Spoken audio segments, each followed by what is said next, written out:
حضور اکرم صلی اللہ علیہ وآلہ وسلم ماہ رمضان المبارک کا کیسے استقبال فرماتے ہیں؟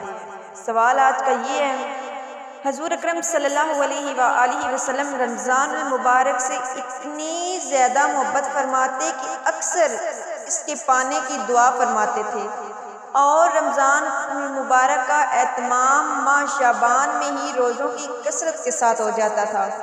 آپ صلی اللہ علیہ وآلہ وسلم بڑے شوق محبت سے ماہ رمضان کا استقبال فرماتے۔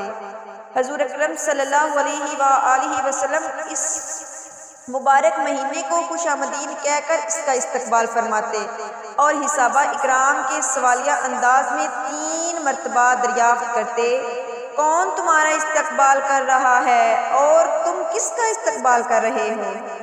حضرت عمر بن خطاب رضی اللہ تعالیٰ عنہ نے عرض کیا، یا رسول اللہ، کیا کوئی وحی اترنے والی ہے؟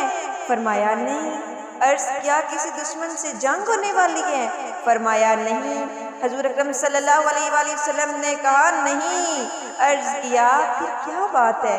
آپ صلی اللہ علیہ وآلہ وسلم نے فرمایا، ان اللہ یغفر فی اول لیلۃ من شہر رمضان لکل اہل قیامہ۔ بے شک اللہ تعالیٰ ماہ رمضان کی پہلی رات ہی تمام اہل قبلہ کو بخش دیتا ہے۔ حضرت انس رضی اللہ تعالیٰ عنہ سے مروی ہے کہ جیسے ہی ماہ رجب کا چاند طلوع ہوتا ہے تو آپ صلی اللہ علیہ وسلم اللہ تعالیٰ کے حضور یہ دعا فرماتے، اللہم بارک لنا فی رجبی و شعبان و بارک لنا من رمضان۔ اے اللہ ہمارے لیے رجب، شعبان اور رمضان کی بابرکت بنا دے۔